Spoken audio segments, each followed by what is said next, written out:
Daniel had always prided himself on being a rational man. As a widowed father, life had been tough since his wife passed away, leaving him to raise their only daughter, Lily. The house, once full of warmth and laughter, now felt hollow, weighed down by the silence of their shared grief. Lily, barely 7, had stopped sleeping properly. She woke often during the night, calling out for her mother. Daniel, though exhausted, was desperate to find something, anything that might bring comfort to her. One frosty evening, while walking through town after another long day at work, Daniel stumbled upon a small, dimly lit shop he had never noticed before. The shop front was unremarkable, but something about it drew him in. Inside, the air was thick with the smell of old wood and dust, and the shelves were lined with strange trinkets, each more unusual than the last. At first, Daniel saw nothing that caught his eyes, but then, tucked away in a shadowed corner, he saw it, a doll. It was beautiful, eerily so. The doll had porcelain skin, painted with an artist's touch. Its dark glassy eyes shimmered in the low light, and its delicate lace dress looked as though it had been made for a princess. In its tiny porcelain hands, it held a small music box. An elderly woman appeared from behind the counter. She moved slowly, her hands trembling slightly as she spoke.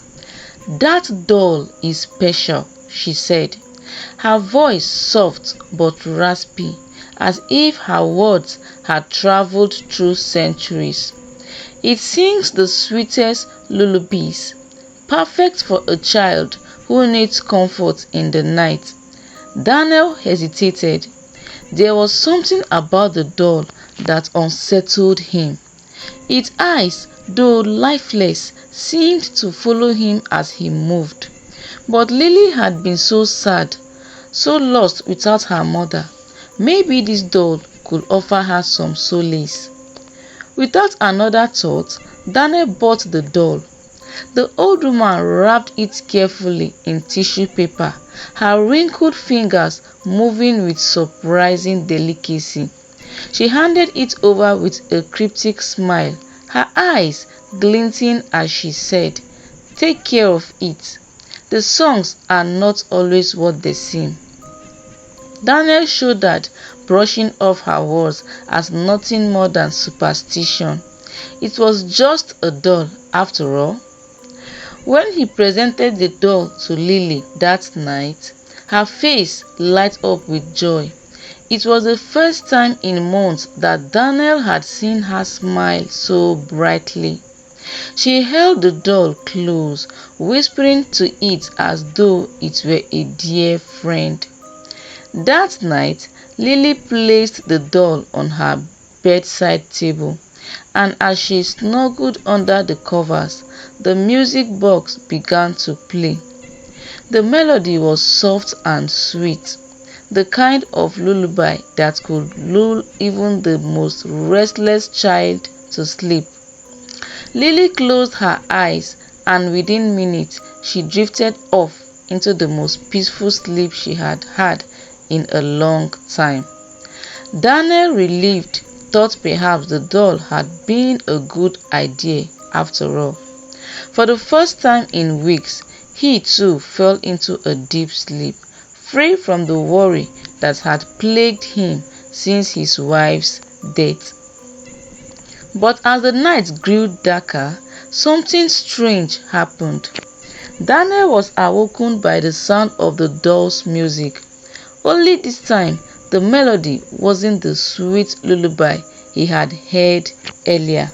No, this was different, darker, more haunting.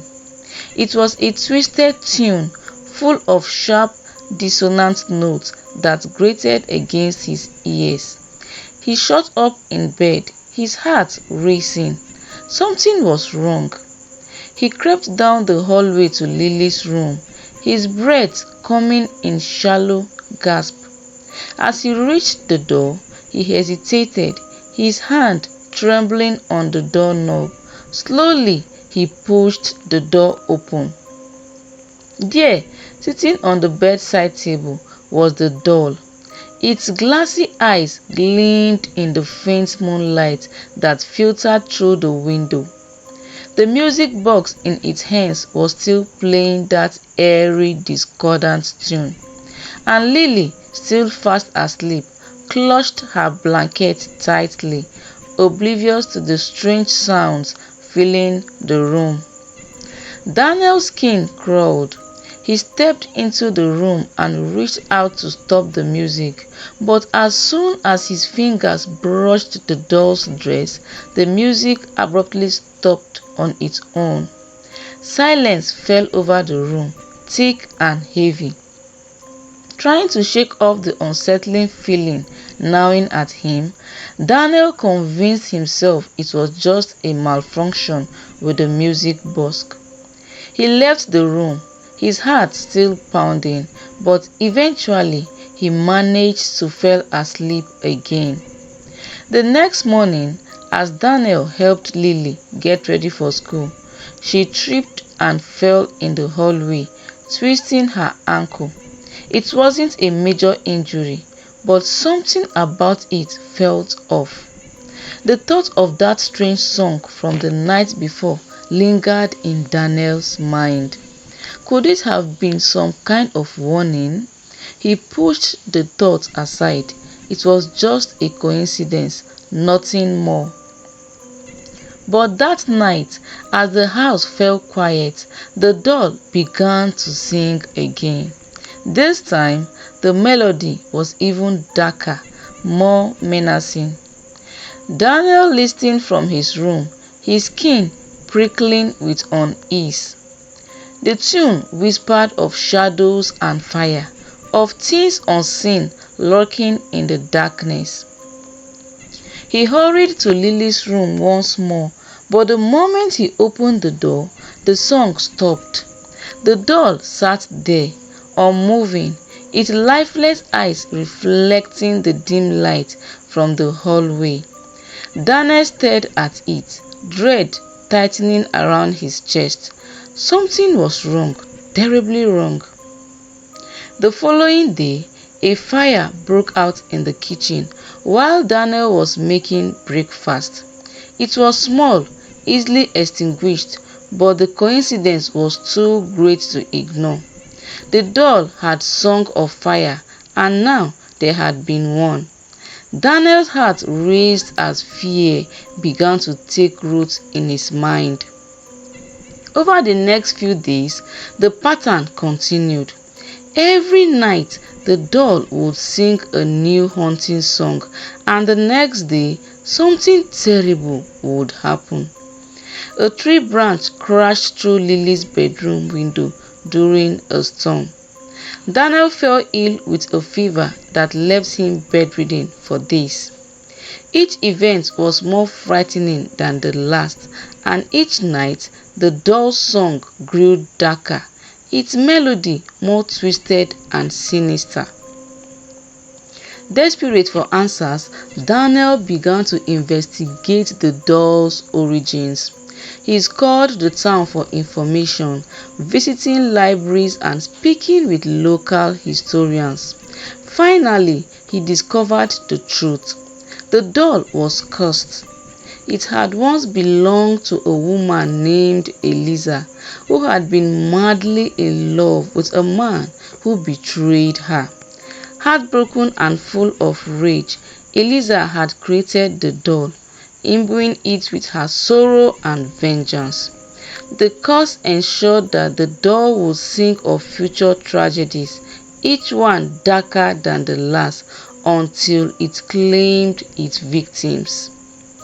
Daniel's blood ran cold as he realized what was happening. The doll wasn't just predicting random accidents, it was leading up to something far worse. It was escalating, and soon it would claim Lily, just as it had claimed others before her.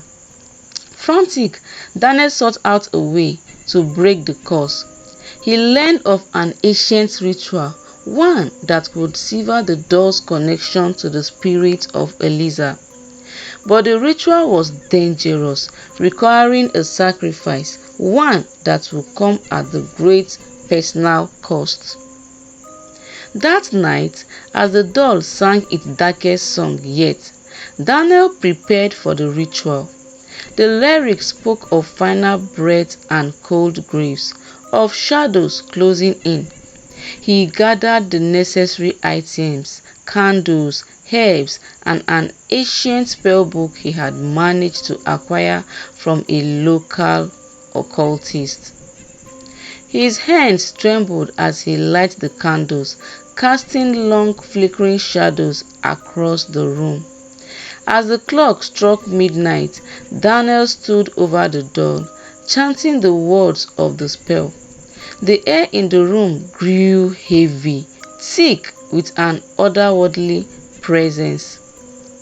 The doll's eyes glowed with a sinister light, and the temperature in the room plummeted. Suddenly, the doll's mouth twisted into a cruel smile, and a chilling voice filled the air. "You think you can save her?" it hissed. The voice of Eliza herself. "You think you can break my curse?" Daniel's heart pounded in his chest, but he didn't falter. He continued the ritual, his voice growing stronger as he neared the final words of the spell. The room shook violently, the walls groaning as if the house itself were alive and angry.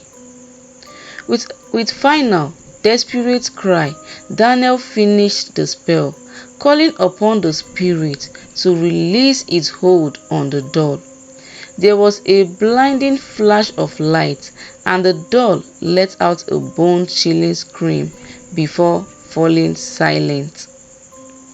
The room grew still, the oppressive weight that had hung over the house for days lifting in an instant. The curse was broken. Lily awoke the next morning, blissfully unaware of the danger that had surrounded her.